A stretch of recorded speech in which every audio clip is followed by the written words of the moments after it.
தமிழன் என்றொரு இனமுண்டு, தனியே அவருக்கு ஒரு குணமுண்டு என்று திசைகள் தோறும் முழங்கிக் கொண்டிருக்கூடிய வஞ்சிக்கப்பட்ட தமிழர்களின் வரமாய் வந்தவன், தமிழர்களின் ஒற்ற நம்பிக்கை அண்ணன் சீமான் இப்பொழுது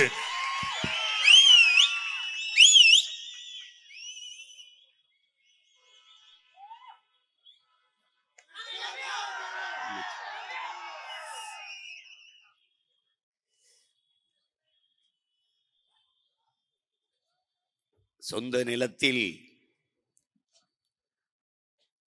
அகதியாகும் தமிழர்கள் நாம் தமிழர் கட்சியினுடைய சுற்றுச்சூழல் பாசறை நடத்துகிற உணர்வு எழுச்சி மிக்க இந்த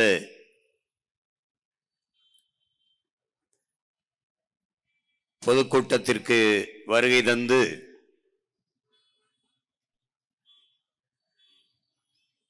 அமர்ந்திருக்கிற எங்களின் உயிரோடும் உணர்வோடும் கலந்து வாழ்கிற என் உயிர் சொந்தங்கள் அனைவருக்கும் என்னுடைய அன்பும் வணக்கமும்.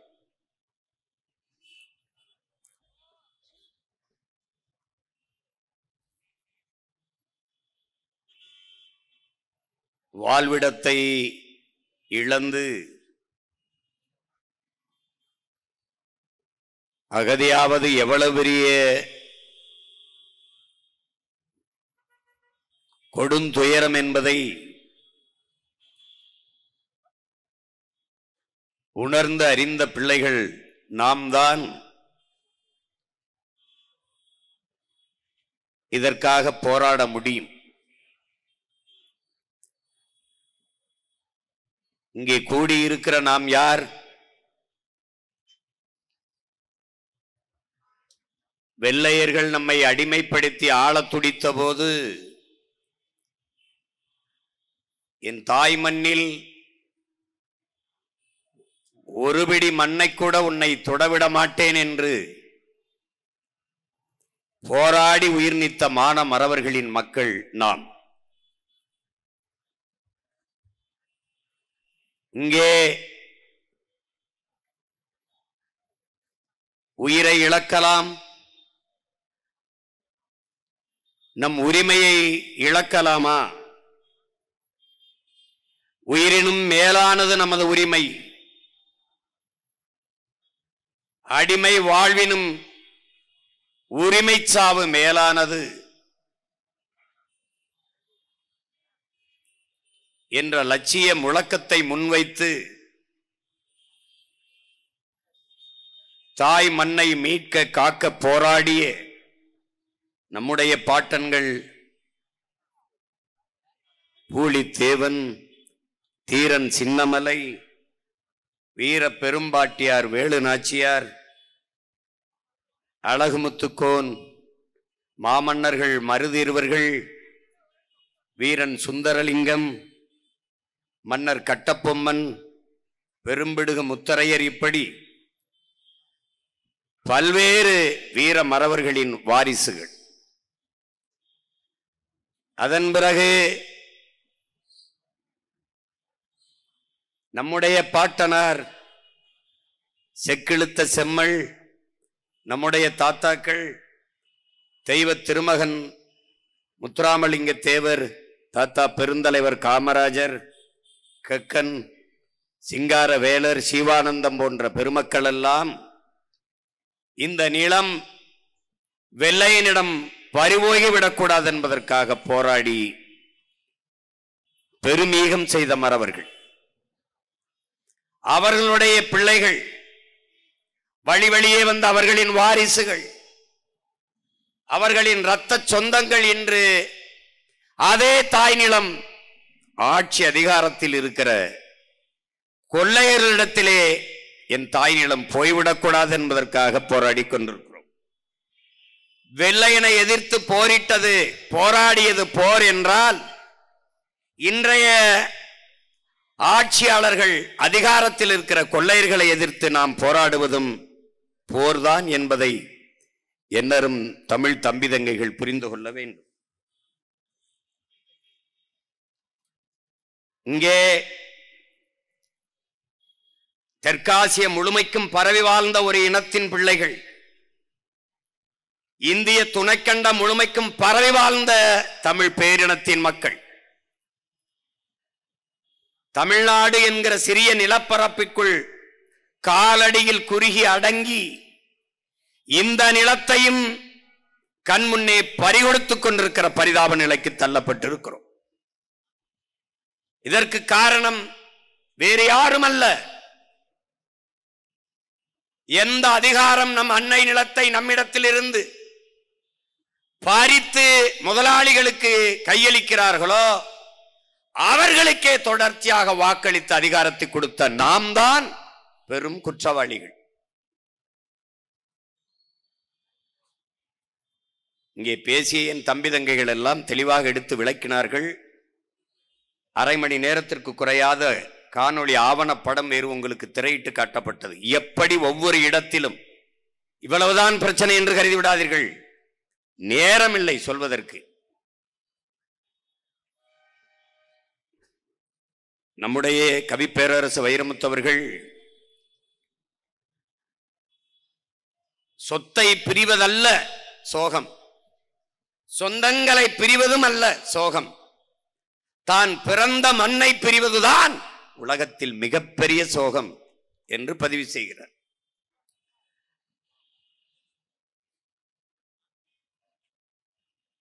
நம்முடைய ஈழத்து பாவேந்தன் அண்ணன் ரத்தினதுரை அவர்கள், புதுவை ரத்தினதுரை அவர்கள், என் அன்பான மக்களே, உங்கள் தாய் நிலத்தை நீங்கள் பேரன்பு கொண்டு காதலியுங்கள். உங்களை பெற்ற தாயோ உங்களை 10 மாதம்தான் சுமக்கிறாள். ஆனால் இந்த பூமி தாயோ உங்கள் வாழ்நாளின் கடைசி நொடி வரை சுமக்கிறாள்.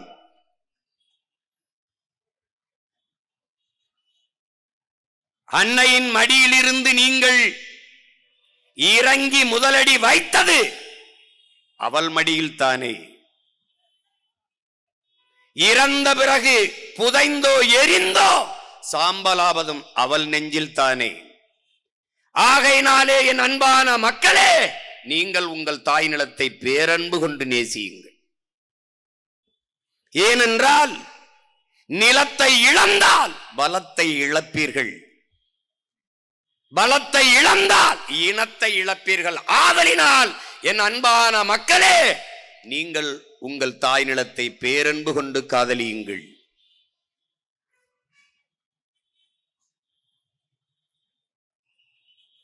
உன் இடத்தினை உறுதி செய். இது என் இடம், இது என் நிலம் என்பதை உறுதி செய். உன் இனத்தை முன்னிறுத்து. இருக்க இடமற்றவன் அனைத்துலகம் பேச அருகதையற்றவன். நீ நிற்கவே இடமில்லை, நீ நிற்பதே உன் இடமில்லை என்றால் நீ அகதி, நீ நாடோடி. இதைத்தான் எங்கள் உயிர் தலைவன் மேதகவே பிரபாகரன் அவர்கள் நிலமற்ற இனமும் நிர்வாண உடலும் உலகில் அவமானகரமானது என்கிறார். அப்படி தாய் நிலத்திலேயே வாழ்விடத்தை இழந்து அகதியாக்கப்பட்டுக் கொண்டிருக்கிறோம். இதை என்னினும் இளைய என்னுயிர் தங்கைகள் தம்பிகள் புரிந்து கொள்ள வேண்டும்.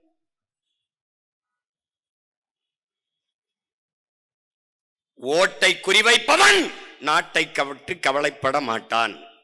மக்களின் வாக்கை குறிவைப்பவன் அவர்களின் வாழ்க்கையை பற்றி கவலைப்பட மாட்டான். திரும்ப திரும்ப உங்கள் பிள்ளைகள் பதிவு செய்கிறோம், நாங்கள் உங்களின் ஓட்டுக்கானவர்கள் அல்ல, இந்த நாட்டுக்கானவர்கள் என்பதை அறிவார்ந்த தமிழ் சமூக மக்கள் புரிந்து கொள்ள வேண்டும். நாங்கள் உங்களின் வாக்குக்கானவர்கள் அல்ல, வருங்கால தலைமுறை பிள்ளைகளின் வாழ்க்கைக்கானவர்கள் என்பதை என்னரும் தமிழ் சொந்தங்கள் புரிந்து கொள்ள வேண்டும். இங்கே வளர்ச்சி என்ற சொல், வேலை வாய்ப்பு என்ற சொல் திரும்ப திரும்ப உங்கள் காதுகளிலே கேட்டுக்கொண்டே இருக்கும். டெவலப், எம்ப்ளாய்மெண்ட், இது போன்ற வார்த்தைகள் திரும்ப திரும்ப உங்கள் காதுகளில் விழும். ஆனால் எது வளர்ச்சி என்று கேட்டால் எவரிடத்திலும் இருந்து பதில் வர. என்னரும் தமிழ் சொந்தங்களே, என்னிலும் இளைய என்னுயிர் தம்பி தங்கைகளே, இந்த நாடு தனிப்பெரும் முதலாளிகளின் வளர்ச்சியை ஒட்டுமொத்த தேசத்தின் வளர்ச்சி என்று கட்டமைக்கிறது. வெறும் அற்ப ஒரு 500,000 முதலாளிகள் வாழ்வதற்கு மொத்த நாட்டு குடிகளையும் நாசம் செய்கிறது.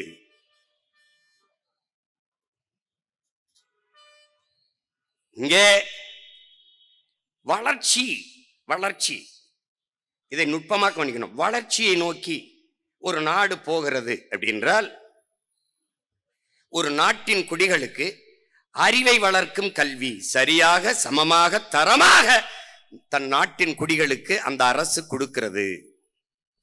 ஏழைக்கொன்று பணக்காரனுக்கொன்று உயர்ந்தவனுக்கொன்று தாழ்ந்தவனுக்கொன்று இல்லாது எல்லோருக்கும் சரியான சமமான கல்வியை ஒரு அரசு கொடுக்கிறது அல்லது கொடுக்க முயற்சிக்கிறது என்றால் அது வளர்ச்சியை நோக்கிய பயணம். உயிர்காக்கும் மருத்துவம் அது மகத்தான சேவை, என் மக்களுக்கு தேவை என்ற நோக்கிலே ஏழைக்கொன்று பணக்காரனுக்கொன்று என்று இல்லாது இந்த நாட்டின் முதல் குடிமகன், இந்த நாட்டின் பிரதம அமைச்சருக்கு என்ன மருத்துவமோ அது கடைகோடி மனிதனுக்கும் கிடைக்கும் என்ற நிலையை உருவாக்குவது அது வளர்ச்சி. ஒரு நாட்டின் குடிகளுக்கு தவிச்ச வாய்க்கு தண்ணி தர முடியாது, தரமான குடிநீரை தர இயலாத அரசு அரசா தரிசா என்பதை அறிவார்ந்த என் தம்பி தங்கைகள் கேள்வி எழுப்பி பார்க்க வேண்டும். தண்ணீரை கொடுக்க முடியாது தனியார் முதலாளி. அப்பலோ, கின்லே, அக்கோஃபனா அந்த முதலாளி தான் கொடுப்பான். மருத்துவம் தனியார் முதலாளி தான் கொடுப்பான். போக்குவரத்து தனியார் முதலாளி தான் நடத்துவான். கல்வி தனியார் முதலாளி தான் நடத்துவான். தரமா அவனால் தான் கொடுக்க முடியும். கடைசியாக என்ன நடந்தது? குப்பையை கூட தனியார் முதலாளி தான் சரியாக அள்ளுவார். அறிவார்ந்த என் தம்பி தங்கைகளே, ஒரு கிலோ குப்பையை அல்ல 12 ரூபாய். ஒரு கிலோ குப்பை அள்ளுறதுக்கு 12 ரூபாய் அவன் எழுதி வச்சிருக்கிறது. இந்த அரசு நடத்துற கழிவறை இருக்குல்ல, இந்த கழிவறை கழுவ 3 ரூபா செலவழிச்சா நல்லா கழுவிடலாம், பளிச்சுன்னு கழுவிடலாம். 350 ரூபா ஒரு கக்குச கழுவ. இவங்க அந்த கக்குசிலே பூட்டி வச்சு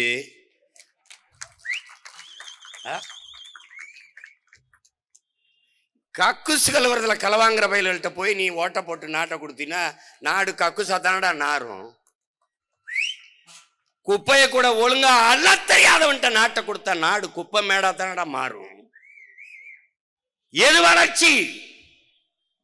எது வளர்ச்சி? கொரோனா நேரத்திலே நாட்டின் நிதியமைச்சர் அம்மையார் நிர்மலா சீதாராமன் 80 கோடி ஏழைகளுக்கு 5 கிலோ அரிசி 2 கிலோ பருப்பு கொடுத்தோங்கிற 80 கோடி ஏழைகள்.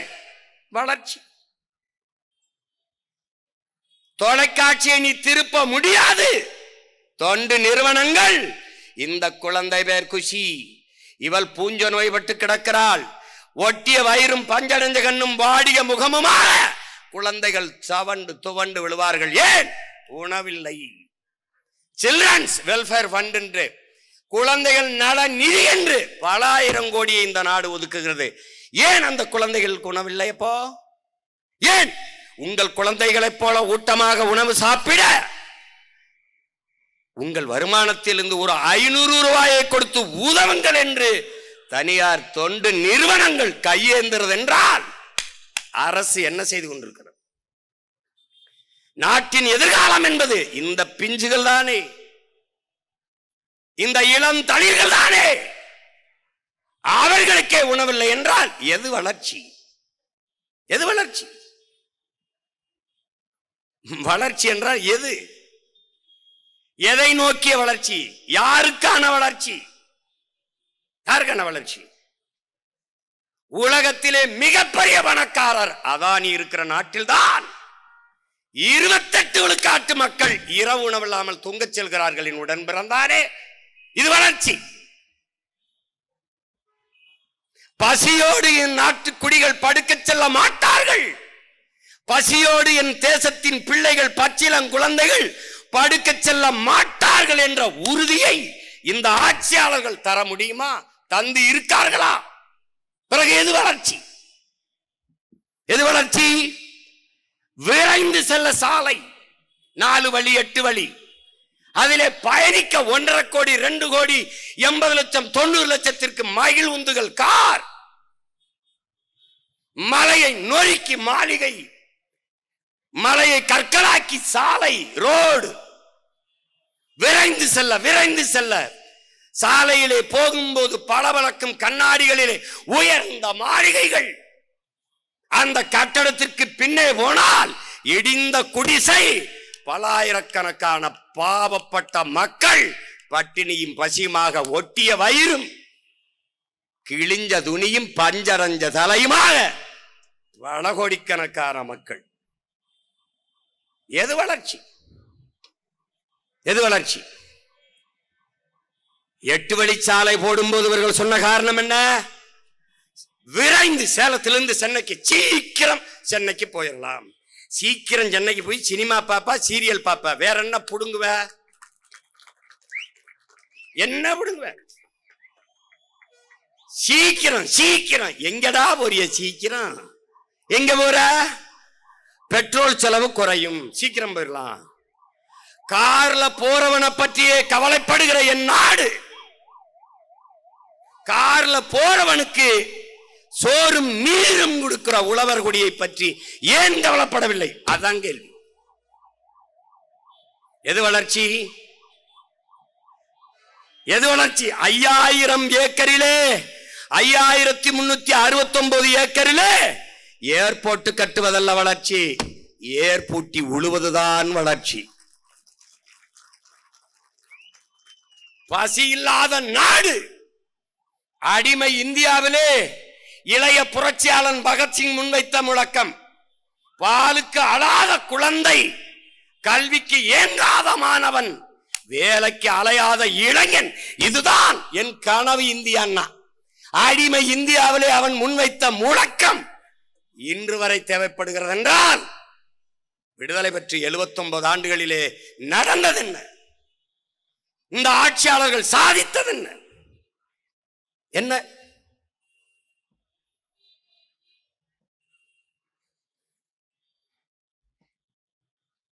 திரும்ப திரும்ப உங்கள் உடன் பிறந்தன் கற்பிக்கிறேன். எந்த தேசத்திலையும் பறந்து செல்ல விண்ணூர்தி இல்லை, பயணிக்க கார் இல்லை, பார்க்க தொலைக்காட்சி இல்லை, பயன்படுத்த அலைபேசி இல்லை, செல்போன் இல்லை என்று எந்த நாட்டிலும் புரட்சி வந்தது இல்லை. எந்த நாட்டிலே நீரும் சோறும் இல்லையோ அந்த நாட்டில் புரட்சி வராமல் இருந்ததில்லை. அதை எதிர்கொண்டு தடுக்க எந்த தலைவனும் நின்றதில்லை. உனக்கு சான்று ரொம்ப விளாண்டாடாத பக்கத்தில் இங்க பங்களாதேஷ், இங்க இலங்கை, ஒரு சின்ன பகுதி, சின்ன நம்ம மாநிலத்தில், நம்மள ஒரு மாநிலம் கூட அவன் சின்ன நாடு. அவன் பொருளாதார வீழ்ச்சியை கண்டான். பங்களாதேஷ்ல கலவரம் பார்த்திருக்க, இலங்கையில கலவரம் பார்த்திருக்க. ஏன்? ஏன்? பொருளாதார வீழ்ச்சி, பசி. 1 கிலோ ஆப்பிள் 1000 ரூபாய்னா, பெட்ரோல் லிட்டர் 5000. அதிபர் ராஜபக்சே வீட்டை மக்கள் முற்றுகையிட்டார்கள். விலை உயர்ந்த கார்கள் நின்றது. ஒரு காரை கூட அந்த மக்கள் எடுத்துக்கொண்டு செல்லவில்லை. என் உடன் பிறந்தவனே 5 காரையும் தீ வச்சு கொளுத்தினார்கள். ஏன்? அவனுக்கு வேண்டியது கார் அல்ல, நீர், சோறு. நீ என்ன கற்பிக்கிறாய்? எப்படி எங்களை காலி பண்ணுகிறாய்? அதுல வந்தது பாரு. முதல்ல அணுல அங்க இருக்கிறவனை வெளியேற்றுறது, அப்புறம் தஞ்சையில மீத்தேன் ஈத்தேன் அங்க இருக்கிறவனை வெளியேற்றுறது, அப்புறம் பூர்வீக குடிகள் தலைநகரில் வாழ்ந்த ஆதி தமிழ் குடிகள் எங்களை அங்கிருந்து செம்மஞ்சேரி, கண்ணகி நகர், கல்லுக்குட்டை, பெரும்பாக்கத்துக்கு தூக்கி தள்ளிட்டான். திருப்பி இப்படி ஒவ்வொரு இடத்துல, மேல்மாவில் சிப்காடு, அங்க அந்தியூர்ல சிப்காடு, பெருந்துறையில சிப்காடு, திண்டுக்கல்ல சிப்காடு, எல்லாம் சிப்காடு. சிப்காடு எங்க கையில திருவோடு, எல்லாம் சிப்காடு. யாரு? இந்த சிப்காட் முதலாளி எந்த ஒரு புடுங்கி முதலாளி யாருக்கு தெரியும்? தெரியாது. யாருக்கு தெரியும் சொல்லு? உன் ஊபர் ஓலா முதலாளி அவன் தெரியாது. உன்னுடைய சுயி சுமோட்டோ முதலாளி அவன் தெரியாது. காற்றை வியாபாரம் பண்ணிக்கிட்டு இருக்காண்டா அந்த முதலாளி உன் கண்ணுக்கு தெரிய மாட்டான். எங்க இருக்கான்னு தெரியல. உன்னுடைய உழைப்பை, உன்னுடைய நிலத்தின் வளத்தை எல்லாவற்றையும் சுரண்டி கொண்டு போயிட்டு இருக்கான். 2000 ஏக்கர் 3000 ஏக்கர் 4000 ஏக்கர் என்று விளைநிலங்களை பறித்து கொண்டு வாழ்விடத்தில் இருந்து வெளியேற்றி பாரு. நெய்வேலி பழுப்பு நிலக்கரி பல ஆயிரக்கணக்கான ஏக்கர் விளைநிலத்தை பறிச்சுட்டு வாழ்விடத்திலிருந்து நம்ம மக்களை வெளியேற்றிட்டான். வீட்டுக்கு ஒருத்தனுக்கு வேலை தரோம்னா ஒருத்தனுக்கு வேலை கொடுக்கல. அங்கேயும் போய் நாங்க தான் போறோம். 299 பேரை வேலைக்கு எடுத்தது நெய்வேலி பழுப்பு நிலக்கரி மின்சார நிறுவனம். ஒருத்தன் கூட அதுல தமிழன் இல்லை. உன்னால் நம்ப முடியுதா? நிலம் என்னது, வளம் என்னது, வேலை அவனுக்கு. எப்படி கேட்க நாதி இல்லை. ஏன்? இந்தியன் திராவிடன் அதிகாரம் தமிழனுக்கு எதிரானது.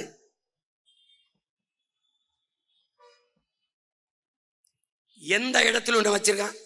கடலூர்ல சிப்காட் இருக்கு, சைமா இருக்கு.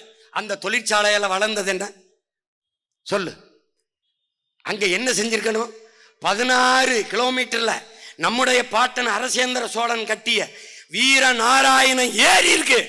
அதை தூர்வார துப்புள்ளாத இவர்கள் சைமா கொண்டு வரேன், சிப்காடு கொண்டு வரேன்.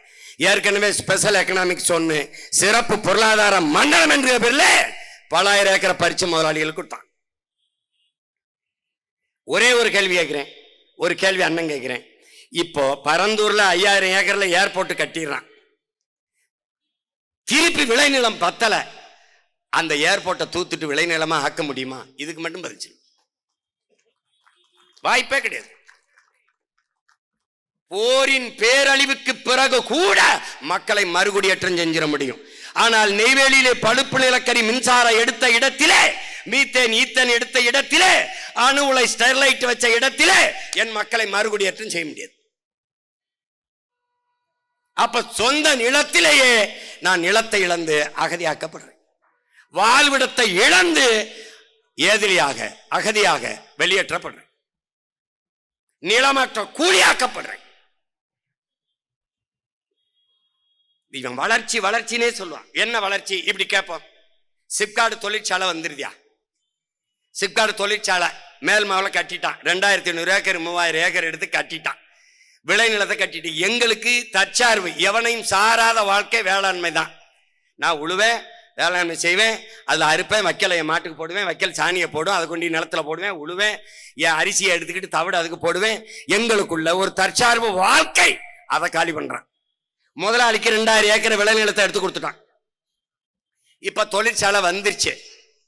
தொழிற்சாலையில் என்ன தயாரிப்ப உனக்கு தெரியாது. தொழிற்சாலை வர்ற கழிவை எங்க ஊத்துவ? என் நிலத்துல ஊத்துவ, என் குளத்துல ஊத்துவ, ஏரியில் ஊத்துவ, ஆத்துல ஊத்துவ. அந்த தண்ணியை நான் குடிச்சிட்டு சாகணும். எப்படி? பாத்தியில தண்ணி என்ன நேரத்தில் வருதுன்னு?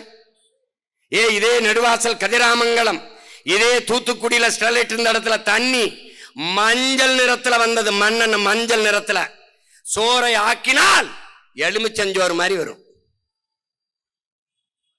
நீ வா எண்ணூர் அனல் மின் நிலையத்துக்கு வா, அங்க இருக்கிற உலர் சாம்பல் பாரு. அங்க வாழுகிற மக்கள் காற்றை சுவாசிக்க முடியாது, சாம்பலைத்தான். ஏற்கனவே நீ சுவாசிக்கிறது காற்று இல்லை, கந்தக தூசி. கார் வெளியிடுகிற நச்ச ஆலைகள் வெளியிடுகிற புகையை சுவாசித்துக் கொண்டிருக்கிறார். பிறக்கும் போது குழந்தை புற்றுநோயோட பிறக்கிறது என்றால் தாயின் வயிற்றில் இருந்து வரும்போதே நோயோட வருகிறது. இதுல சிப்காட்ல என்னடா தயாரிப்பான்? Polythene, plastic. பிறந்த குழந்தையின் தொப்புள் கொடியிலே பிளாஸ்டிக் துகள்கள். வேணா இருக்கு வலைவெளியில போட்டு காட்டல, அடுத்த தடவை போட்டு காட்டுறேன். விந்த அணுக்களுக்குள்ளே பிளாஸ்டிக் துகள்கள். நான் சொன்னா பொய் சொல்றேன் அந்த பைத்தியக்கார பைய. இவன் எதுவுமே நான் பேசும்போது புரியாது. நான் போதிக்கும் போது உனக்கு புரியாது, பாதிக்கும் போதுதான் நான் சொல்றதும் உனக்கு புரியும். பிளாஸ்டிக் தயாரிப்பான். அந்த கழிவை கொண்டு நம்ம ஆத்துல ஊத்துவான், கிணத்துல ஊத்துவான், குளத்துல ஊத்துவான். குழியை தோண்டி ஆழ்குழாய் கிணறுக்குள்ள பூமிக்குள்ள ஊத்திட்டு போயிடுவான். நிலம் நஞ்சாயிரம், நீர் நஞ்சாயிரம். இந்த ஆழ கழிவு பாலாறு தண்ணி, காவிரி தண்ணி திறக்கும் போதெல்லாம் ஒரு ஆள் உயரத்துக்கு நுரையா தண்ணி வருதே, அப்படிதான் அதுக்கு முன்னாடி வந்துச்சா? தண்ணி வருதா, நுரை வருதா? இங்க இருக்கிற அமைச்சர்கிட்ட கேட்கறதுக்கு மக்கள் நிறைய சோப்பு போட்டு குளிச்சு விடுறாங்கன்ட்டான். இந்த மாதிரி அறிவாளிகளுக்கு ஓட்டு போட்ட கூட்டமே ஒண்ணு என்ன செய்யறது?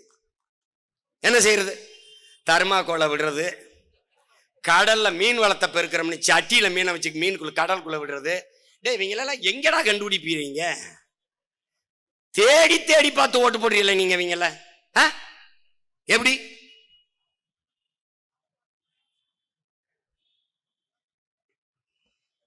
இந்த சிப்காடு தொழிற்சாலைகள்ல வர்ற கழிவை இப்ப கர்நாடகால இருந்து, ஆந்திரால இருந்து இந்த பாலாற்று தண்ணியை திறக்கும் போது என்ன பண்றான்னா, அந்த ஆலைகள் இருக்கிற கழிவை தேக்கி வச்சுக்கிறான்.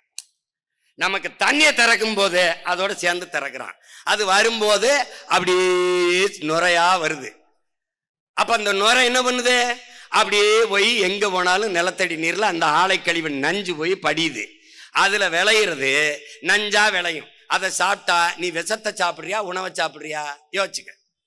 இந்த கரையில ஓடுற நதியில இரு கரையிலையும் மானு, மயில், கொக்கு, குருவி, யானை, காட்டெருமை, சிங்கம், புலி, கரடி, காக்கை, கொக்கு எல்லாம் அந்த நீரை தான் குடிக்குது.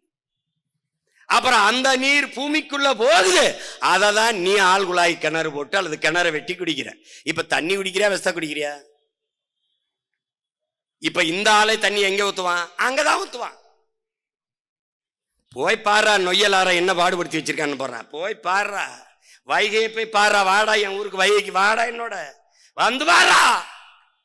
ஒண்ணும் கிடையாது, உனக்கு ஒண்ணுமே கிடையாது.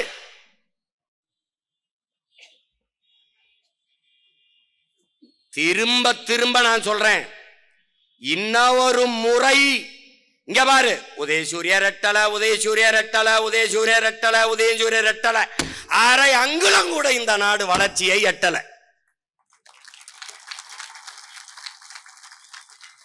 எல்லாம் புரிஞ்சுக்க தம்பி. அங்க மதுரையில் எல்லா ஊர்லயும் டிஃபன் பாக்ஸ் கொடுக்குறான். நான் டிஎம்கே டிஃபன் பாக்ஸ். என் தம்பி ஒருத்த கேட்டான், டிஃபன் இங்க இருக்கு, பாக்ஸ், டிஃபன் பாக்ஸ், டிஃபன் எங்க இருக்கு? எங்க விவசாயிக்கிட்டு இருக்கு. டிஃபன் எங்க இருக்கு? எங்க விவசாயிக்கிட்டு இருக்கு. தம்பி, நீ ஏர்போர்ட் கட்டி பறப்பா தம்பி, கொஞ்சம் போவா தம்பி. அந்த பறக்கும் போது, பறந்து போகும்போது வயிற்றுல பசிக்கும் தம்பி. தம்பி, அதுக்கு சோறு பூமியில இருந்தான் போகணும் தம்பி. எப்படி தம்பி? புரிஞ்சுக்கிருச்சா? நான் சொல்றது உனக்கு வேடிக்கையா இருக்கட்டே. சந்திர மண்டலத்துக்கு சந்திராயனை அனுப்புகிறோம். சந்திர மண்டலத்துக்கு சந்திராயனை அனுப்புங்க ஐயா. சயின்டிஸ்ட் ஐயா, உங்களுக்கு சாப்பாடு எங்க சம்சாரிதான் ஐயா அனுப்பணும்யா. விண்வெளிக்கு விண்கலத்தை ஏறினார்கள். ஸ்ரீஹரிகோட்டாவில் இருந்து விண்ணை நோக்கி விரைந்து பாய்ந்தது விண்கலம். விஞ்ஞானிக்கு சோறு எங்க அப்பா விவசாயி தான் ஊத்தணும் ராஜா. சாப்ட்வேர் இண்டஸ்ட்ரியில நம்பினவெல்லாம், மறுபடியும் சொல்றேன், சாப்ட்வேர் இண்டஸ்ட்ரியில வேலைனாலும் சாப்பிட்டு போய் தான் வேலை செய்யணும். இப்ப என் தம்பி அருள் சொல்றான்ல, ஏஐ வந்துருச்சு, நீ அதுக்கும் போயிடும். வேலைக்கு என்ன பண்ணுவ? இந்த வர்றா, இந்த மகன்கிட்ட தான் வரணும் வேலைக்கு, வழியே கிடையாது நீ. அப்ப இந்த தொழிற்சாலையை வச்சு என்ன பண்ணுவ? இந்த தொழிற்சாலை கட்டளைனா வளர்ச்சிக்கு என்ன பண்ணுவ? வேலை வாய்ப்புக்கு என்ன பண்ணுவ? என்கிட்ட அப்படி கேளு. இந்த பார், இப்போ சிப்காடு தொழிற்சாலை, சாம்சங் தொழிற்சாலை, ஹொண்டாய் தொழிற்சாலை, நோக்கியா தொழிற்சாலை, என்ன கிடைக்குது? வேலை. வேலைக்கு என்ன கிடைக்குது? சம்பளம். சம்பளத்தை வச்சு என்ன செய்வ? நல்லா 3 வேலை நல்லா சாப்பிடுவேன். சாப்பாடு எங்க இருந்து வரும்? இந்த கேள்விக்கு யார்கிட்ட பதில் இருக்கு? தம்பி, பணத்தை சேமிப்ப, லட்ச லட்சமா கோடி கோடியா சேமிப்ப, வங்கியில போட்டு வைப்ப, வங்கி வட்டி தரும், சாப்பிட ரொட்டி தராது. விளங்கிருச்சா? அப்ப என்ன நீ புரிஞ்சுக்கணும், எந்த தொழிற்சாலையும் அரிசி பருப்பை உற்பத்தி செய்யாது, வெள்ளைப்பூண்டு வெங்காயத்தை விளைய வைக்காது, அதை நிலத்தில் இருந்துதான் விளைய வைக்கணும். இந்த அடிப்படை ஆய்வு உனக்கு இருக்கு. இப்ப இந்த முதலாளி எல்லாம் இங்க எதுக்கு வந்து தொழிற்சாலை தொடங்கணும்? தமிழ்நாட்டு இளைஞர்கள் பாவம், தமிழ்நாட்டை வளர்த்து எடுக்கணும். படிச்சுட்டு நிறைய பல்லாயிரக்கணக்கில் வேலை வெட்டி இல்லாம இளைஞர்கள் இருக்காங்க. அவங்களுக்கு வேலை வாய்ப்பை கொடுத்து அவர்கள் வாழ்க்கை தரத்தை உயர்த்தும்னு வேளாங்கண்ணி மாதாண்ட வேண்டிக்கிட்டானா, இல்ல மாரியாத்தாட்ட வேண்டிக்கிட்டானா, இல்ல யாருக்கிட்ட? முதலாளி முதலீடு செய்வது லாப தேவைக்குத்தான், மக்கள் சேவைக்கு இல்லை என்பதை அறிவார்ந்த என் தம்பிதங்கள் புரிஞ்சுக்கணும். இப்ப இந்த அதிகாரம் யாருது? ஐயா எடப்பாடி இது, ஐயா ஸ்டாலின் இது, ஐயா மோடி இது, ஐயா மன்மோகன் சிங் இது, யாருது? முதலாளிகளின் அதிகாரம் ஆபத்தானது. அதிலும் அந்த முதலாளிகளுக்கான தரகர்களின் அதிகாரம் மிக ஆபத்தானது. இப்ப நம்ம ஆளுக அவனே முதலாளியாவும் இருக்கான், தரகராவும் இருக்கான். இந்த ரெண்டு பேர்கிட்ட இந்த அதிகாரம் இருக்கு பாரு, பேராபத்தானது.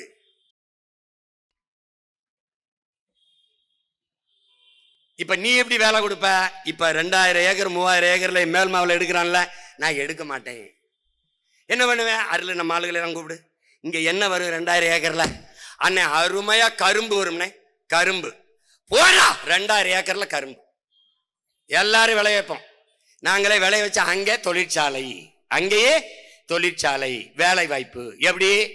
கரும்புல இருந்து எத்தனால் பெட்ரோல், கரும்பு சக்கையிலிருந்து சாப்பிடுற தட்டு, கரும்புல இருந்து நாட்டு சக்கரை, கற்கண்டு, வெல்லம் தயாரிக்கிற தொழிற்சாலையை மேல்மா மக்கள் வாழ்கிற இடத்திலே கட்டுவேன்.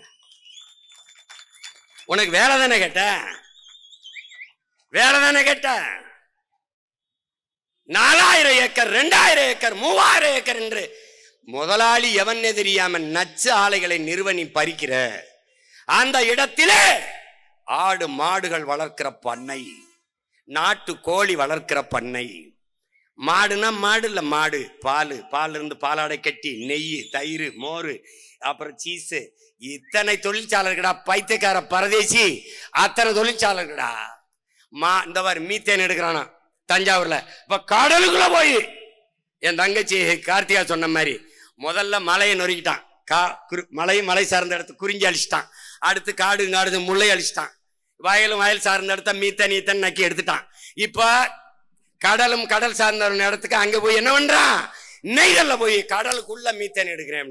நீ நல்லா ஆத்தாளுக்கு அப்பனுக்கும் பிறந்தவன், எடுத்துறா பாப்பா, எடுத்துருப்பா, எடுத்துரு நீ. ஏய், இந்த முச்சந்தில இருந்து கத்திக்கிட்டு இருக்க சீமானதானே நீ பாக்குற? இந்த இங்க பாரு, 36 லட்சம் 2 மடங்காங்கி 72 லட்சமா ஆச்சு. நீ செத்தாயிடா, நீ செத்தா. நீ நகரவே முடியாது. என்னைய கேட்காம நீ கால் எடுத்துக்க முடியாது. நீ கையெழுத்து போடலாமா? நீ என்னைய பார்க்கணும். அந்த நிலையை நான் உருவாக்குவேன். அதுக்கு தேவை வேலை செஞ்சுக்கிட்டு இருக்கேன். இல்ல அவங்களுக்கும் சேர்த்து அண்ணன் கத்திக்கிட்டு இருக்கு. அவங்க ஓடணும்னாலும் காடு வேணும், மலை வேணும்ல.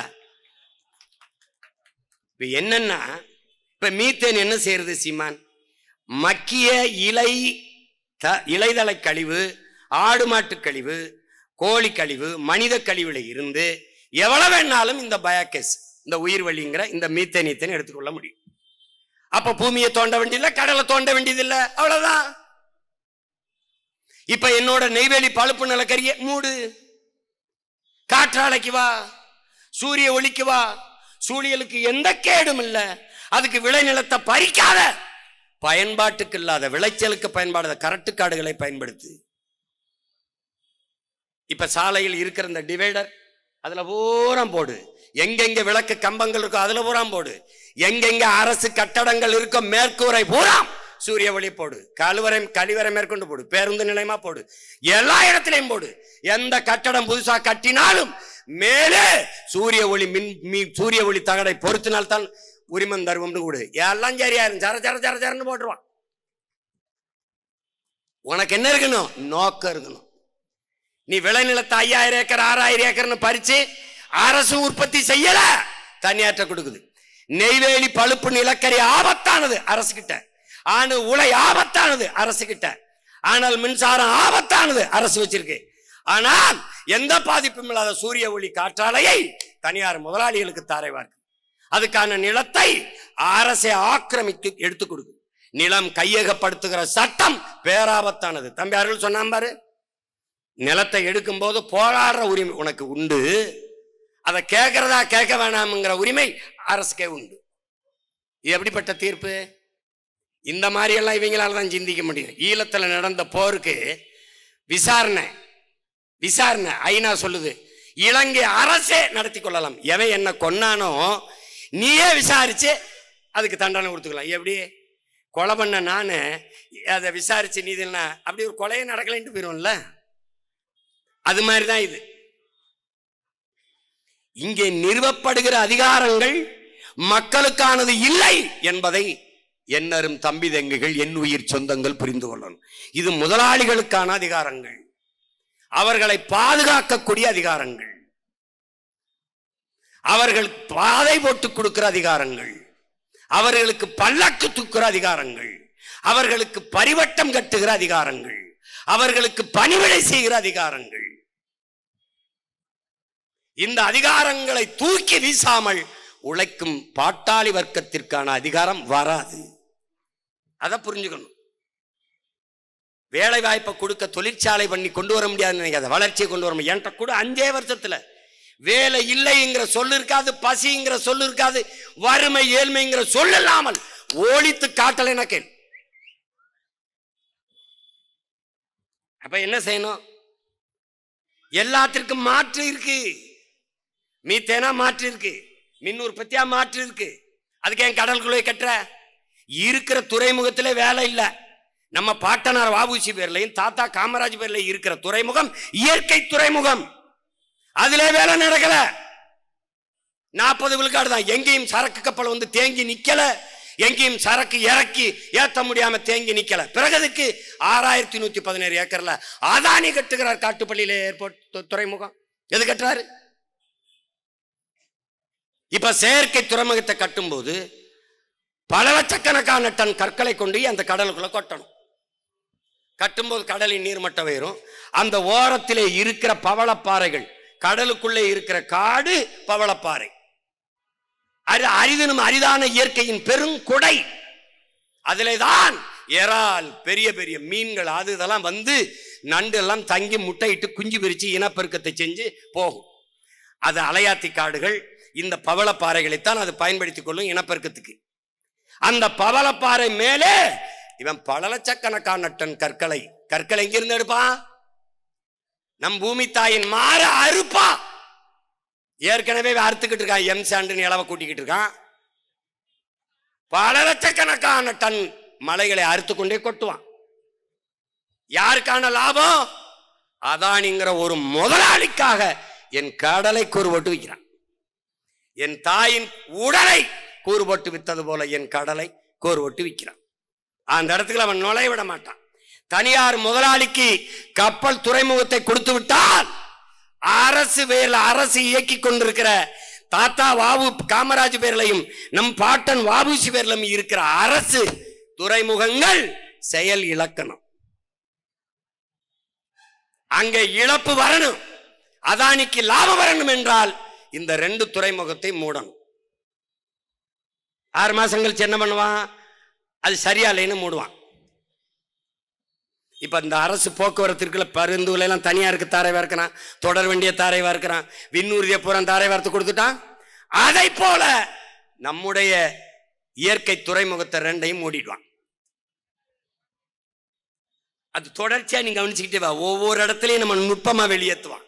ஆனால் என்ன சொல்லுவான்? வேலை வாய்ப்பு, வளர்ச்சி, இளைஞர்களுக்கு வேலை வாய்ப்பு, வளர்ச்சி. கிழிச்சா 12,800 பேரு 14,000 பேர் வேலைக்கு ஆசிரியர் தேர்வுக்கு எழுதிட்டு பணி நியமனத்துக்காக காத்திருக்கான். எங்க கொடுத்த? 12,100 பேர் பகுதி நேர ஆசிரியரா வீதியில் நிக்கிறான். எங்க கொடுத்த? பல ஆயிரக்கணக்கில் குப்பை எழுகிற தூய்மை பொறி பணியாளர்கள் வீதியில் நின்று போறாங்க. எங்க கொடுத்த? கொரோனா நேரத்தில் உயிரை கூட பொருட்படுத்தாம அந்த செவிலியருக்கு அரசு பணி நிரந்தரம் என்று சொன்ன. எங்க கொடுத்த? ஏமாற்று. வேலை வாய்ப்பு யாரு கொடுப்ப? இந்த முதலாளி யாரு? மேல் மாவுல சிப்காட் தொழிற்சாலை ஆரம்பிக்க போற முதலாளி யாரு? அந்தியூர்ல பெருந்துறையில ஆரம்பிக்க போற முதலாளி யாரு? யாரு? இப்போ சென்னை மீனம்பாக்கம் விண்ணூர்தி நிலையத்தில் இப்ப நம்ம கேட்போம், கோயம்பேடுல ஒரு பேருந்து நிலையம் இருக்குல்ல, இருந்தது. எந்த பேருந்துல வந்த பயணியாவது இங்க நெருக்கடிகள் அதிகம், எங்களுக்கு வசதி இல்லை, இதை விட பெரிய பேருந்து நிலையம் வேண்டும் என்று எவனாவது ஒருவன் வீதியில் இறங்கி போறானா? இல்லை. பிறகு எதற்கு 410 கோடியை செலவழிச்சு அந்த கிளாம்பாக்கத்தில் போய் கட்டினேன்?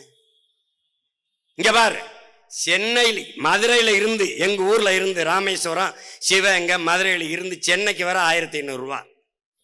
இந்த கிளாம்பாக்கத்துல இருந்து சென்னைக்குள்ள வர கிளாம்பாக்கத்துக்கு வர 1500 ரூபாய், இந்த கிளாம்பாக்கத்துல இருந்து சென்னைக்குள்ள போக 1500 ரூபாய்.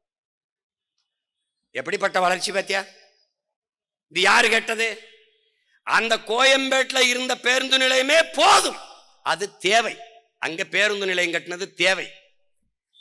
அது இருக்கும் போதே 410 கோடியை செலவழிச்சு அதிமுக தொடங்குச்சு, அடிக்கல் நாட்டுச்சு, ஐயா ஸ்டாலின் கட்டி முடிச்சு, அவங்க அப்பா வேற வச்சு அது 100ஆண்டு விழா அப்படின்னு வச்சு அவர் சிலையை வச்சு மேல பார்த்தா உதயசூரியன் சின்னத்தை போட்டு, யாரு அவன் பரம்பரை சொத்தை வித்துட்டு கட்டின பேருந்து நிலையம்ல, அவங்க சின்னத்தை வச்சு மக்கள் காசுல சின்னத்தை போட்டான். நீ என்னத்தை பார்த்த? என்னத்தை பார்த்த சொல்லு. புலம்புவா பொங்கல் வரும்போது ரொம்ப கஷ்டமா இருக்கு, நாங்க இங்க இருந்து ஊருக்கு போக முடியல, ராத்திரிலாம் இருக்கோம்னு. தேர்தல் வரும்போது 500 ரூபாய் எங்கிட்டு நீட்டு ஓட்டை இங்கிட்டு போட்டு எங்களை ரோட்ல போட்டு போயிருவேன். எப்படி? யாரு கேட்டதே? கோயம்பேடு பேருந்து நிலையம் தேவை, தேவை. ஆனால் கிளாம்பாக்கம் பேருந்து நிலையம் பேராசை. மீனம்பாக்கம் விண்ணூர்தி நிலையம் என்பது தேவை, எசென்சியல், தேவை, அவசியம். ஆனால் பரந்தூரிலே 5369 ஏக்கர்ல விண்ணூர்தி நிலையம் என்பது பேராசை. எழுப்புகிற கேள்விக்கு நீ பதில் சொல்லணும். மீனம்பாக்கம் விண்ணூர்தி நிலையத்துல இந்த நாட்டில் இருக்கிற எந்த தலைவனை விட அதிகமா பறக்கிறது நான் தான். ஏன்? தினங்கூட்டம். மதுரைக்கு போவேன், கோயம்புத்தூருக்கு போவேன், திருச்சிக்கு போவேன், தூத்துக்குடி போவேன், போயிட்டு இருக்கேன். இவங்க எல்லாம் சொந்த விமானம்ல வச்சு போவான். ஆனால் நான் ஒரு தடவை இங்க வசதி பத்தல அப்படின்னு சொல்லலையே. இந்த நமக்கு இந்த விண்ணூர்தி நிலையத்தை பெருசா கட்டு அப்படின்னு நான் சொல்லலையே. ஒரு கேள்வியை உங்களுக்கு எழுப்புறேன். கோயம்பேடு பேருந்து நிலையத்துக்கு இடத்த கொடுத்தது யாரு? மக்கள். மீனம்பாக்க விண்ணூர்தி நிலையத்துக்கு 1301 ஏக்கர் நிலத்தை கொடுத்தது யாரு?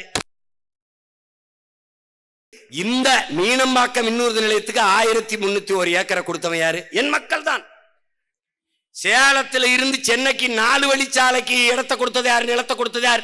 வீட்டை இடிக்க, கடையை இடிக்க அனுமதிச்சவன் யார்? என் மக்கள் தான். ஏன்? தேவை, தேவை. ஆனால் 8 வழிச்சாலை என்பது பேராசை. அப்ப நீ போடுறவனா இருந்தா என்ன செய்யணும்? அறிவா இருந்தவன், நாட்டை மக்களை நேசிக்கிற தலைவன் என்ன பண்ணிருக்கணும்? பிரேசில் போல, ஜப்பான் போல மலையை வெட்டாம, காடழிக்காம, நிலத்தளிக்காம ஒரே ஒரு தூண் மலைக்கு மேல ஏத்தி அப்படி விரிச்சு 18 வழி கூட போட்டுக்க. மகராசனா கிடா வெட்டி பொங்க வலிக்கிறான், தேங்காய் உடைக்கிறான். அதை விட்டுட்டு மலையை 2ஆ அறுக்கிறது, காடை புறா அழிக்கிறது, விளைநிலங்கிற புறா பறிக்கிறது, ரோட போட்டு என்ன பண்றது? அங்க சண்டை. நான் ஜெயிலுக்கு போனேன், என் தம்பி அருள் வந்தாப்ல, வந்தில என்னை ஜெயிலில் தூக்கி போட்டாப்ல. அங்க நீதிபதி வந்து என்னை பார்த்த உடனே சரி போங்க நீங்கன்னு விட்டாப்ல. அதுக்கு கத்துனா, இங்க பாருங்க அவரை விட்டுட்டாங்க ஆகும் அப்படின்னு. அன்னைக்கு சொன்னேன், நீ கல்லு தான் உண்டலாம், ஒரு தடவை நீ ரோடு போட முடியாது, ஒரு நாளும் போட முடியாது. அரிட்டாப்பட்டியில டங்ஸ்டன் நாங்க டங்ஸ்டன் நான் சொன்னேன், ஒரு கல்லை கூட போட முடியாது, போட விட்டான். அதேதான் இப்ப சொல்றேன், நீ எங்க கட்டிரு பரந்தூர்ல ஏர்போர்ட் கட்டி பறக்க விடு பாப்போம். ஒரு வேலை மயிரும் கிடையாது. தேர்தலாவது ஈராது போடுறா கூட அறத்தடை பாடுறா. ஏ பாடுறா, இங்கே வருதுக்கடா வேடா.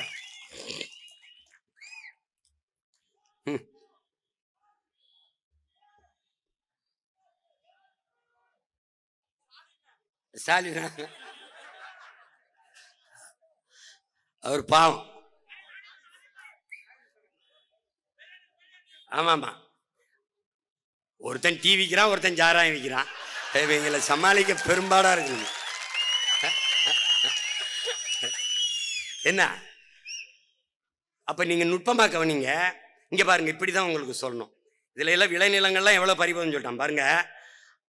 1301 ஏக்கர்ல விண்ணூர்தி நிலையம் மீனம்பாக்கம் இருக்கு. அதுல 2,24,00,000 பேர் ஏறி இறங்கி பயணிக்கிறான் ஒரு ஆண்டுக்கு. அதுல 428 விண்ணூர்தி பறக்குது, ஒரு நாளைக்கு பறந்து போகுது இறங்கி. இதுல எந்த இடையூறும் இல்லை. இப்ப என் தம்பிக்குமான்னு சொன்ன மாதிரி அங்கேயே இடம் இருக்கு, விரிவாக்கம் இருக்கு. இப்போ சர்வதேசத்துக்கு பறந்து போறதுக்கு அங்கேயே விரிவாக்கம் இருக்கு. திருச்சியில இருக்கு, தூத்துக்குடியே பண்ணியாச்சு, கோயம்புத்தூரை பண்ணியாச்சு, எல்லாம் அதான் கொஞ்சம் கொஞ்சம் விரிவாக்கம் பண்ணாலே போதும். இங்க 5000 ஏக்கரை பறிக்க வேண்டியதில்லை. அப்படியே நீ தனியா பன்னாட்டுக்கு பறக்கணும்னா நீ சொல்லியிருக்கிய 1972 ஏக்கர் அரசுக்கு சொந்தம்னு அதுல கட்டி பாற. இங்க வர மீனம்பாக்கத்துக்கு வர எனக்கு 1 மணி நேரம் என் வீட்டுல இருந்து, அங்கிருந்து பரந்தூருக்கு வர 3 மணி நேரம். சென்னையில இருந்து டெல்லிக்கே பறந்து போயிடலாம். நான் என் வீட்டுல இருந்து இங்க வர 3 மணி நேரம் இருக்கேன். இப்ப நான் என்ன பண்ணணும், மீனம்பாக்கத்துக்கு வந்து அங்க ஒரு பிளைட்டை பிடிச்சி பரந்தூர்ல இறங்கி இங்க இருந்து போகணும். கூட யாரை கூட்டி போகணும்? இந்த திராவிட மாடல் 2.0, இந்த டெவலப் பாய்ஸ். வாங்கடா, டே பெட்டியை தூக்குங்கடா, டேய் தண்ணிங்கடா, வாங்கடா கூடன்னு கூட்டி. அங்க நியூயார்க்ல லாகுவார்டியாங்கிறதுல 680 ஏக்கர்ல தான் ஏர்போர்ட். 680 ஏக்கர்ல. நல்லா கவனிங்க, சென்னையில் இருக்கிற விண்ணூர்தி நிலையத்திலிருந்து இது பாதி தான், 680 ஏக்கர். 3,35,00,000 பேர் பயணிச்சு போய் இறங்குறான். 967 விண்ணூர்தி பறந்து இறங்கி போகுது. அவன் எந்த நெருக்கடியும் அவன் சொல்லல, ஏன்னா அவனுக்கு நிலத்தின் அருமை தெரியும். ஒவ்வொரு நாடும் பன்னாட்டு விண்ணூர்தி நிலையங்கள் மிக குறைந்த அளவில் இருக்கு. வாஷிங்டன்ல ரீகன் நேஷனல் விண்ணூர்தி நிலையம்னு இருக்கு. அதுல 861 ஏக்கர்ல தான் அந்த விண்ணூர்தி நிலையம் இருக்கு. 861 ஏக்கர்ல அதுல 2,63,00,000 பேர் ஏறி போய் இறங்குறாங்க. அதுல 812 விமானங்கள் விண்ணூர்திகள் இறங்கி ஏறி பறந்துருது, ஒரு இடையூறும் இல்லை. ஜப்பான்ல புகோகால அங்க இருக்கிற விண்ணூர்தி நிலையத்துல 877 ஏக்கர்ல தான் அந்த விண்ணூர்தி நிலையம் இருக்கு. அங்க 2,68,00,000 பேர் பயணிக்கிறான், எந்த இடையூறும் இல்ல. 500 விண்ணூர்தி வானூர்தி ஏறி இறங்கி பறந்துருது, ஒரு ஒண்ணும் கிடையாதுங்க. ஆனால் இவன் 1301 ஏக்கர்ல வச்சுக்கிட்டு 428 விண்ணூர்தி ஏறி இறக்குறது. இதுல இப்ப விண்ணூர்தி நிலையம் பரந்தூர்ல கட்டட்டும், 20,000 கோடி முதலீடுங்கிறாங்க. 26ல 26ல முடிப்பா, 26ல தொடங்கி 28ல முடிப்பேன்னு இருக்காங்க. சரி கட்டட்டும். ஆனால் பறக்க போற வானூர்தி யாருது? இப்ப சென்னை மீனம்பாக்கத்துல பறக்கிறது இண்டிகோங்கிற ஒரு தனியார் முதலாளியோட. ஒரு தடவை நான் தூத்துக்குடிக்கோ மதுரைக்கோ கோவைக்கோ பறக்க 24,000 கட்டணம் வசூலிக்கிறார். அவர் 9:50க்கு வண்டினா அவர் 11 மணிக்கு எடுத்தா அவர் சொன்னதான் எஜமான் எடுக்கிறதா நேரம், அவர் விதிக்கிறதான் கட்டணம். திடீர்னு 26,000 இரு வழக்கு தானே, கேஸ் தான் வர மாட்டேங்குது, கேஸாவது வரட்டும். பேச வந்ததை பேசாம நீங்க முன்னாடி பேசணுங்க, சுருக்கமா பேசிட்டு இறங்கி இருக்கணுமா இல்லையா? இவாடி பேசுங்க, படம் போட்டு காட்டுங்கடான்னா அவன் ரொம்ப நேரம் போடுறான், பாதி அந்த அவன் காட்டு மறைக்க மாட்டேன். இதெல்லாம் இல்லை, பேசிட்டு தான் வருவான். வழக்கு போட்டால் என் தம்பி மனோஜ் மேலே போடுவான், அந்த அவன் மேலே போடுவான், அண்ணன் மேலே போடுவான். சேர்ந்தாப்புல போகமுடா, என்னடா இருப்பா, இன்னும் செய்தி இருக்கு. அதனால இப்ப என்னன்னா, இதனால ஒரு ஆனார், நாங்க சுருக்கமா சொல்லிக்கிறது ஆனார், ஏர்போர்ட் கட்டுறதை கைவிட்டுருங்க ஆனார். என் நிலத்தின் வளத்தை பறிக்கிற நச்சு திட்டங்களை, விளைநிலங்களை பறிக்கிற திட்டங்களை இந்த அரசுகள் கைவிடணும். நிலத்தின் அருமை தெரிந்த பிள்ளைகள், தாய் நிலத்தை இழந்து ஏதிலிகளான இனத்தின் மக்கள், சொந்த நிலத்தை இழந்தால் என்ன ஆகும் என்பதை அறிந்த இனத்தின் பிள்ளைகள், ஒருபோதும் இதை அனுமதிக்க மாட்டோம். வளர்ச்சி என்பது எது வளர்ச்சி? ஏற்கனவே இருக்கிற விண்ணூர்தி நிலையத்தில் என்ன பிரச்சனைன்னு சொல்லுங்க. இப்போ அவங்க சொல்றது 100 கோடி, இப்ப 2 கோடியை 24 லட்சம் பேர் பறக்கிறத ஒரு 2050 மாதிரி வர்ற போது 100 கோடி மக்கள் பறந்து போய் வரணும்னா இந்த நாட்டில் இருக்கிற மொத்த பேரையும் வேற எங்கேயோ ஒன்று இறக்கி விட்டலான்னு முடிவு பண்ணிட்டான்னு. இங்க வச்சு எதுவும் வேலை கொடுக்கறதா இல்ல. அதனால நீ என்னைய 26ல ஆரம்பிப்பேன்னு இருக்கான், 26ல என்னை ஜெயிக்க வச்சுட்டீன்னா அது கடை முடிஞ்சிடும். நீ நிம்மதியா படுத்து தூங்கலாம். அதுக்கு நீ என்ன பண்ணணும்னா ஒரே ஒரு ஓட்டை விவசாயிக்கு போட்டு வீட்டில் போய் நிம்மதியாரு நாட்டை என்று கொடுத்து.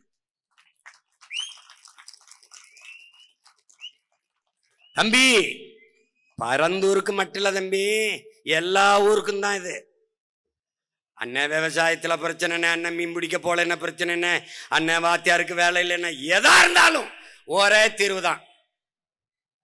மக்களின் பிரச்சனையை அரசு கையில் எடுக்காத போது அதிகாரத்தை அரசை மக்கள் கையில் எடுப்பதை தவிர வழி இல்லை. அதை புரிஞ்சுக்கிட்டு வேலை செய்யணும். இந்த இப்ப நேரம் இல்லை, இந்த மறுபடியும் மலைகளின் மாநாடு இருக்கு. அப்புறம் 14ஆம் தேதி கோயம்புத்தூர்ல இருக்கு, கோயம்புத்தூர்ல இருக்கு, அங்க கூட்டம் இருக்கு. அப்புறம் கடலம்மா மாநாடு இருக்கு, தண்ணீர் மாநாடு இருக்கு, டிஎன்பிசி மாணவர்கள் எழுதினவனுக்கு போராட்டம் இருக்கு. தினம் வேலை தான், தினம் வேலை தான். வண்டியிலே தலையணை எல்லாம் வச்சுக்கிட்டோம், அங்கே அடுப்பு கிடுப்பு வச்சுக்கிட்டோம், அங்கே ரொட்டியை கிட்டியே சுட்டு தின்னுக்கிட்டு போறதுல இங்கே என்னப்பா பிரச்சனை, சத்தண்டி இருப்பாட்டுப்பா போடுப்பா அப்படின்னு போராடிட்டு இருக்கோம். அது மாதிரி இப்ப என்னரும் சொந்தங்களே, கொஞ்சம் கொஞ்சமா நம்ம விளை நிலங்களை வாழ்விடங்களை இழந்து இழந்து தாய் நிலத்திலே அகதியாக்கப்பட்டு கொண்டிருக்கிறோம் என்கிற புரிதல் உங்களுக்கு வரணும்.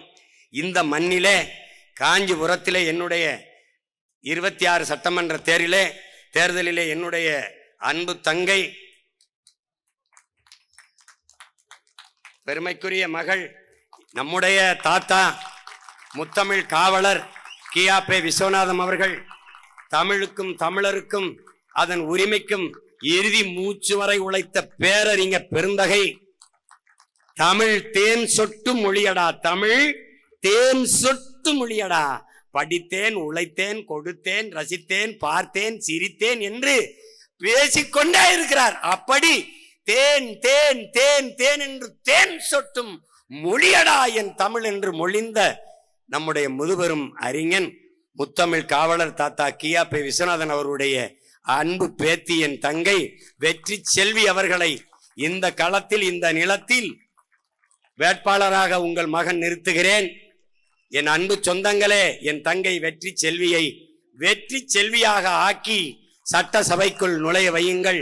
உங்கள் பிரச்சனையை உங்கள் மகன் பேச வேண்டியதில்லை, உங்கள் மகள் என் தங்கை பேசுவாள். அவளுடைய வெற்றி என்பது தமிழ் பேரினத்தின் வெற்றி.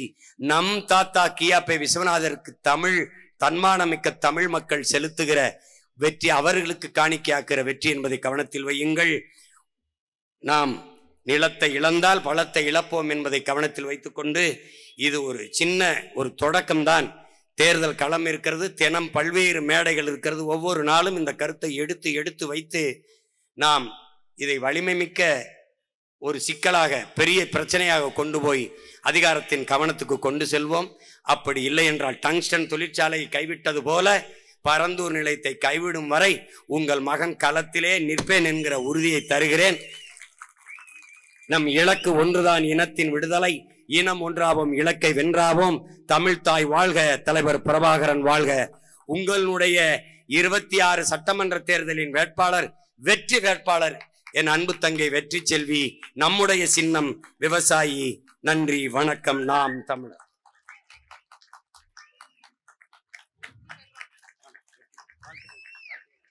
உறவுகளே, ஸ்ரீபெரும்புதூர் தொகுதியைச் சேர்ந்த உறவுகள் அண்ணனுக்கு நினைவு பரிசை வழங்க இருக்கிறார்கள்.